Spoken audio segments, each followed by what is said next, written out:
Hello, I'm Dan Rather, and welcome to the CBS Evening News Online edition. Just ahead, a young American is indicted by the U.S. government, but is being held and possibly tortured by the Saudi government. He's accused of plotting to assassinate the president. His parents say it's all a lie. We'll investigate. Also, more wild weather in California. We'll give you a look at today's damage and the brute force of killer avalanches. More and more skiers are experiencing it firsthand. We'll show you what one state is doing about it. It's all starting now on the CBS Evening News Online edition. When terrorists attacked the United States on 9/11, many young Americans were inspired to join the military. But according to the U.S. government today, at least one was moved to do something quite different.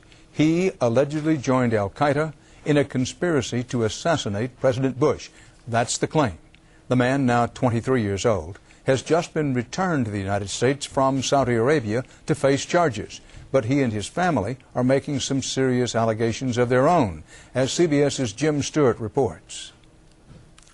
The only thing that appears certain about Ahmed Omar Abu Ali is that he was one of the smartest students at the Alexandria, Virginia Islamic Academy and graduated valedictorian.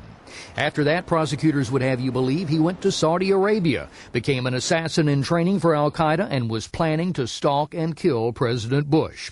Nonsense, say his parents, who insist their son, a U.S. citizen, was tortured for almost 2 years in a Saudi Arabian prison and has the scars to prove it. Regarding this plotting about our president, it's a joke. It's more lies. I can't just say because my son was tortured, these, indictments came. It's lies over lies. Abu Ali's indictment is just the latest in a series of cases involving alleged foreign detention and torture that have deeply troubled U.S. courts. He was there in Saudi Arabia, that they were evaluating him, and they were essentially keeping him on ice until the federal government was ready to do something with him. In Abu Ali's case, the government apparently relies on information gathered by the Saudis to charge that he discussed with al-Qaeda operatives plans to shoot President Bush on the street or detonate a car bomb near him. The indictment also charges Abu Ali tried to enlist in the fight against U.S. forces in Afghanistan, received money from al-Qaeda to buy a computer, and planned to start up an al-Qaeda cell once back in the U.S. The Saudis have denied using torture, but from the day he disappeared into Saudi custody in June 2003, Abu Ali's family has been fighting to get him back to the U.S. and face the judicial process here. And last fall, the family's attorney filed an affidavit charging an assistant U.S. attorney seemed aware Abu Ali was being tortured overseas. In reply to a question, the U.S. attorney allegedly smirked and stated, "He's no good for us here. He has no fingernails left," according to the affidavit. A government spokesman declined comment on the charge. On its face, this is exactly the kind of plot the government fears most. An Arab American goes overseas and is recruited by al-Qaeda. But if it relies on foreign interrogation to prove those charges, it may also be the hardest of all cases to win. Dan? Jim Stewart reporting live from Washington. The death toll in waterlogged Southern California rose today to at least 8. And before the day is out, neighborhoods already hit by floods and mudslides could get an inch more of rain. That's another inch on top of more than 30 dumped by this storm, one storm after another, since July. And to CBS's Sharon Hughes reports tonight, that means a lot of residents are on shaky ground. Living on the edge has new meaning in saturated Southern California. Every falling chunk of wet earth puts the Prohl family home that much closer to disaster. Patricia Prohl was jolted awake at 1 a.m. after a mudslide gobbled up most of her backyard. It was gone. It was like an abyss. It's like standing on top of the Empire State Building. The rain-drenched hillside could not support these houses anymore. We don't want them going inside anymore. They're done going inside, but if there's something else they need in there, we'll go ahead and get it for them. The western U.S. has been walloped by waves of weird weather since last Thursday. But the experts say it's really one huge storm that has parked itself overhead. From it, daily stormlets are unleashed.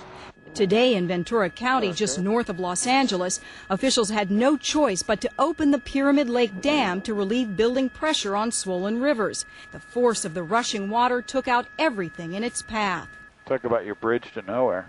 Add to that a landing strip where no one dare land. It's average lives that are being transformed by these record rains. The Prohls and their neighbors have packed up what they can. We're bringing our, pictures, home movies, some clothes, important papers like homeowners insurance. But that insurance policy may be worthless because most homeowners' policies don't cover damage caused by mudslides. Would you be able to replace this home without insurance? I don't know if I'd want to live here again. Even winter's worst won't drive them out of Tony Bel Air, but it can ruin a perfectly good backyard pool. Couldn't even dream anything like that could happen. Now, forecasters say we've likely seen the worst of this nasty storm and skies should clear by tomorrow. But that doesn't mean that the danger is over for the homes that are perched on these hillsides. Drying out is going to take much longer than that. Dan? Sandra Hughes reporting live from Southern California. Thanks, Sandra. Melting snow is threatening a new round of avalanches in Indian-controlled Kashmir. The heaviest snow there in more than a decade has already triggered some that buried many hillside homes. The death toll rose today to at least 170. 150 others are still missing in the avalanche zone. There's a growing threat of avalanches in this country as well, but it has more to do with thrill seekers sloping toward danger. CBS's Bill Whitaker reports how one state is trying to reduce the avalanche risk in tonight's Eye on America.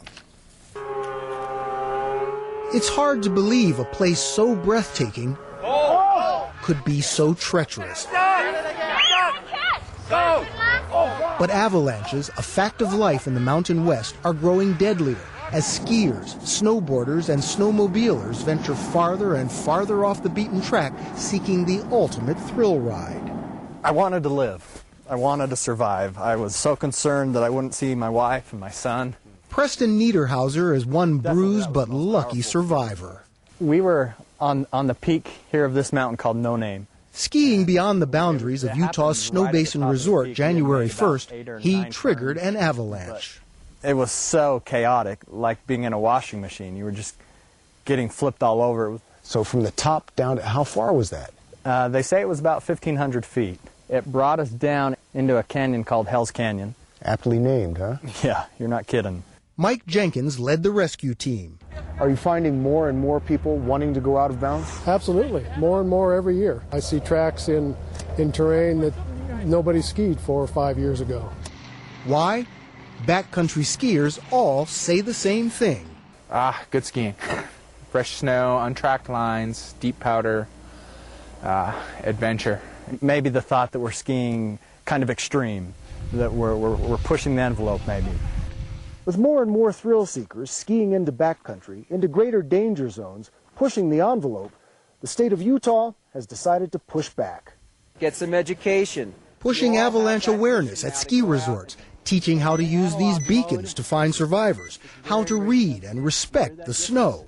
This has been the worst avalanche season we've ever had in Utah. It's an amazingly violent event. Now they're taking their message into schools. 7 people have died in the backcountry. We've talked to over 8,000 students. So what's the goal? The goal is to have the most Avy-savvy state, the most Avy-savvy population that there is.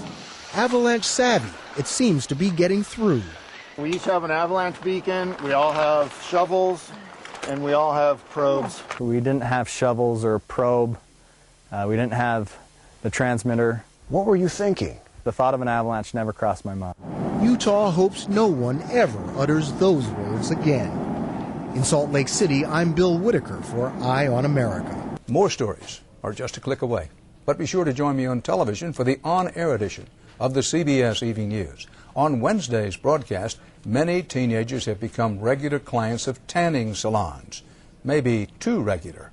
With skin cancer rates rising, should these popular salons, tanning salons, be off limits for young people? Eye on America gives you a look. For CBSNews.com, I'm Dan Rather.